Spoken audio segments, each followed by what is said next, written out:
Tenet.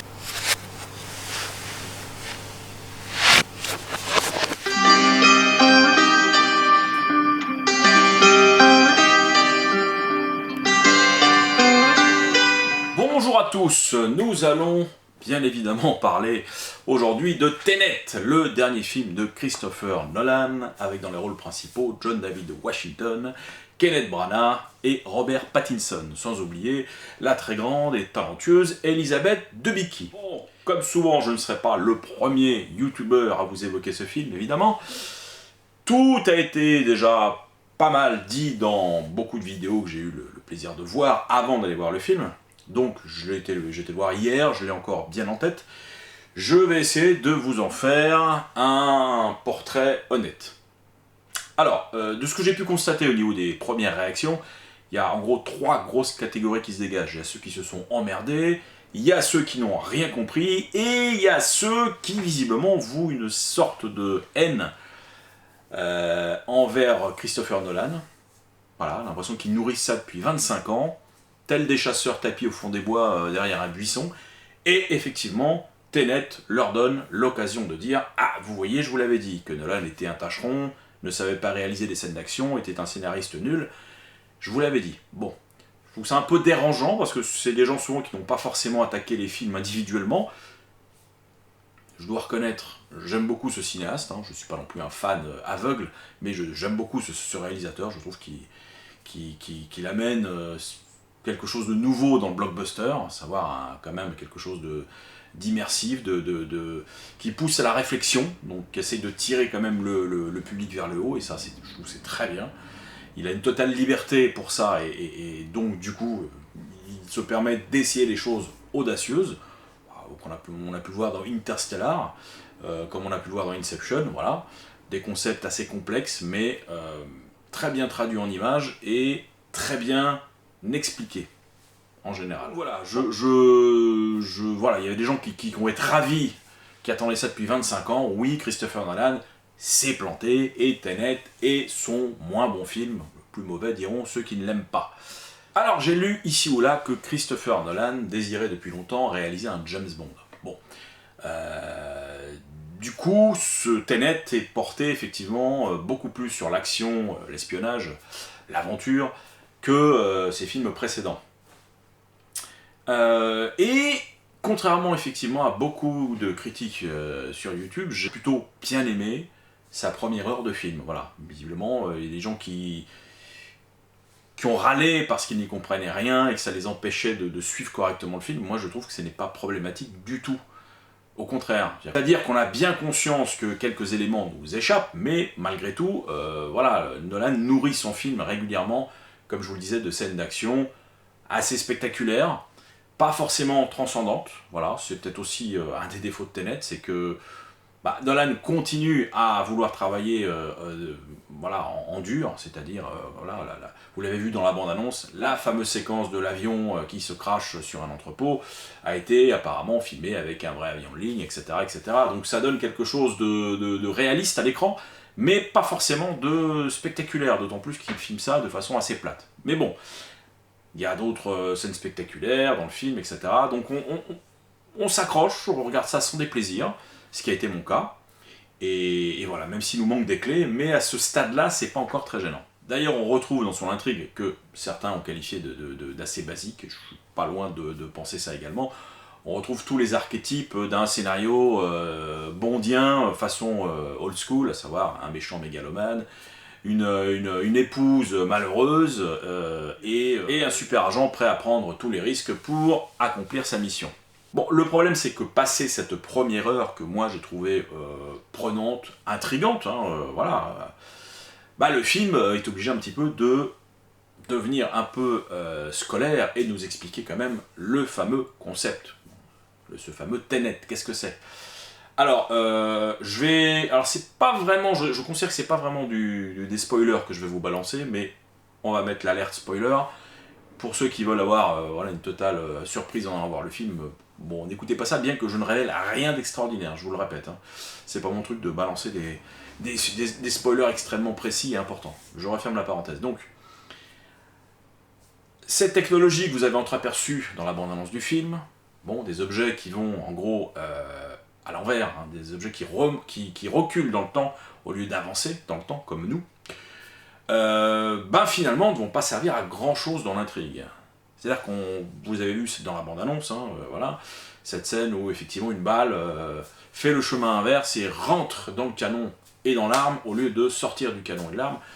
C'est ainsi qu'on nous présente le concept, et à partir de, on va dire, la dernière heure et demie, si j'ose dire, du film, on va voir cette technologie qui vient du futur, donc en action. Et là j'ai un vrai souci, parce que, bon, on va être transparent, ça ne parle ni plus ni moins que de voyage dans le temps. Voilà. Dans la bande-annonce, à un moment donné, c'est marrant, parce qu'on a un personnage qui réfute cette appellation. Quand on parle de voyage dans le temps, il dit non, non, inversion. Oui.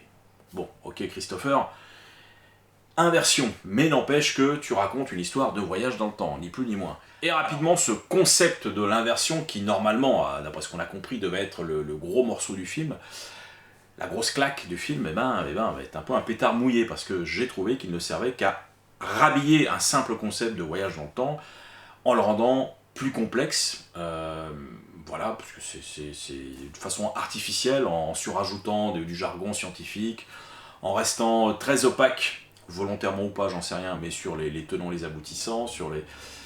ça reste très flou. Alors, à ce stade-là, effectivement, en tant que spectateur, on peut faire fi de tout ça et se concentrer sur l'intrigue dégrossie. Mais l'intrigue dégrossie, finalement, elle est assez faiblarde, quoi. C'est-à-dire que si Nolan avait, sans ce gadget de l'inversion, nous avait fait un film sur le voyage dans le temps, bah son film serait quand même assez lambda. Et on sent qu'il a voulu quand même, comme à son habitude, lui qui met des barres quand même assez hauts, des standards assez élevés, et ben s'est retrouvé avec un film qui quelque part était un peu passe-partout, hein, et a décidé peut-être de le complexifier en rajoutant cette histoire d'inversion qui, encore maintenant, je ne comprends pas bien comment elle est gérée dans le film, voilà.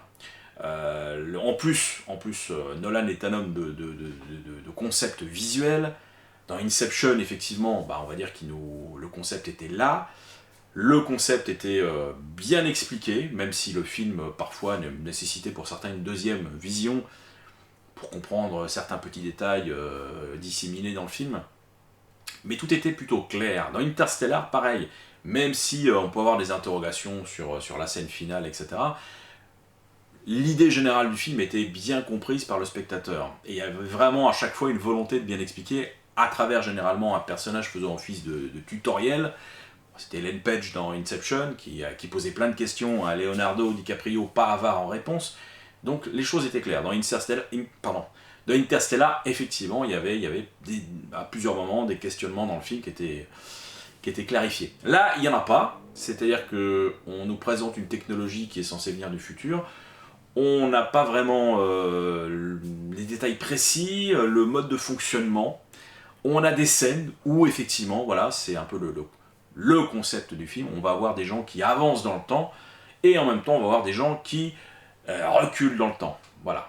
Donc, c'est-à-dire qu'en fait, l'idée, c'est d'arriver, grâce à cette inversion, à pouvoir impacter le passé, quoi, pour changer un petit peu l'avenir. C'est un peu ça l'idée. Bon, alors vous voyez, l'idée, c'est l'idée du voyage dans le temps. Mais la représentation qu'en fait Nolan, c'est une technologie compliquée, avec effectivement l'inversion des objets, ça nous parle d'entropie des objets, etc. Et la mayonnaise ne prend pas, elle n'est pas clarifiée, et en plus, visuellement, pour le coup, on a quelque chose d'assez plat à l'écran. C'est-à-dire que le fait de voir des gens avancer dans le temps, tout en voyant les éléments qui reculent autour de lui, c'est des choses qu'on a déjà vues dans voilà, une bonne centaine de clips vidéo des années 90-2000. C'est parfois un peu déroutant, mais ça n'a rien d'extraordinaire, rien d'hypnotisant, rien d'estomacant. C'est un peu plat. J'ai entendu dire également que Nolan, initialement, allait sortir un film d'une durée exceptionnelle, donc pour lui, ça veut dire beaucoup, puisque la durée normale d'un Nolan, c'est 2h30 maintenant, et effectivement, Tenet fait 2h30. Sauf qu'on a vraiment le sentiment, quand même, qu'il manque beaucoup de scènes explicatives. Alors peut-être pas, d'ailleurs, peut-être que c'est son bébé tel qu'il l'a voulu, mais je sais pas, il manque des choses. C'est un film c'est pas du tout dans la narration habituelle de Nolan voilà, de masquer des pans entiers d'explications dans la narration. Pareil, il y a des choses assez bizarres, il y a des scènes qui sont... des explications qui sont censées résoudre des pans entiers de l'histoire qui sont torchés par deux dialogues entre deux personnages, au lieu de clairement nous montrer une scène. J'ai le sentiment général, c'est que c'est un truc qui a été un peu torché rapidement, malgré tout. C'est très curieux, mais... voilà. Alors, quoi vous dire, moi j'ai essayé de prendre un peu de plaisir en me concentrant sur le petit film d'action, le petit film de série B caché au milieu de ce gros blockbuster scientifico-cérébral qui cherche un petit peu à nous enfumer avec cette poudre de perlimpinpin destinée à cacher finalement les faiblesses d'un scénario très, très basique. Mais à la limite, il n'y aurait pas eu de honte, je trouve, à faire un petit film d'action resserré et basique, pourquoi pas. Enfin, je veux dire, à un moment donné, peut-être que Nolan s'est lui-même enfermé dans un genre maintenant qui doit être forcément ample, à gros budget, avec cette obsession de tourner des scènes avec des vrais décors, sans CGI. Peut-être qu'il s'est cloisonné là-dedans et il se sent plus la possibilité de réaliser un petit film un peu plus intimiste, je ne sais pas. Voilà, le fait est que je me suis concentré sur ce petit film de série B, contenu dans ce gros blockbuster un peu lourd et surtout un peu fumeux. Et voilà, j'ai passé le temps comme ça, quoi. Mais clairement, oui, c'est pas un bon Nolan. Très honnêtement, si j'avais vu le film à l'aveugle, bon, entre guillemets, sans savoir qui le réalisait, je n'aurais pas su retrouver la patte de Nolan là-dedans, très honnêtement.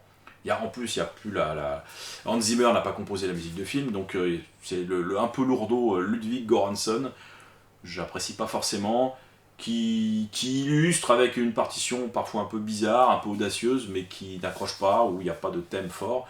Donc même là-dessus, j'étais un peu frustré. Voilà, il y a une mise en scène que je trouve un peu plate.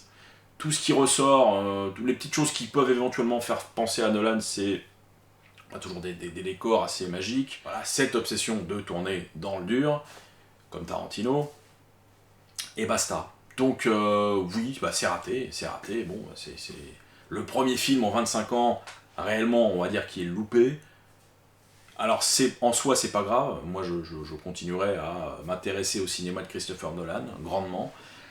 Maintenant, je pense qu'il y aura, pour lui, en tout cas, un avant et un après Tenet, là. Parce que là, effectivement, j'ai l'impression que c'est le film qui va retourner un peu la critique contre lui. Ceux qui en rêvaient finalement de ce faux pas, hein, on rêve toujours de voir trébucher les idoles, vont tirer à boulet rouge et sont en train de le faire d'ailleurs, et puis les autres patienteront jusqu'au prochain film, qui sera, j'espère, un peu plus ambitieux et un peu plus clair. Je vous souhaite plein de bonnes choses, une bonne reprise, et puis une bonne rentrée, et puis, quoi vous dire. Oui, si, bientôt, prochainement, j'ose pas vous donner de date parce que ça va dépendre de plein de choses, mais je vais donc démarrer ma nouvelle rubrique qui s'appelle donc Un coup d'œil dans le rétro, en vous parlant d'une petite perle britannique de 1977 qui s'appelle en français Le Piège Infernal, dont le titre original est The Squeeze, et qui est pour moi une petite perle, un petit bijou, que certains connaissent bien et que d'autres, la majorité je pense, pas du tout. Donc on en parlera avec bonheur. Voilà, merci à vous. Et ben continuez à me suivre. Et puis pour ceux qui ne sont pas abonnés, s'il vous plaît, n'hésitez pas. Salut!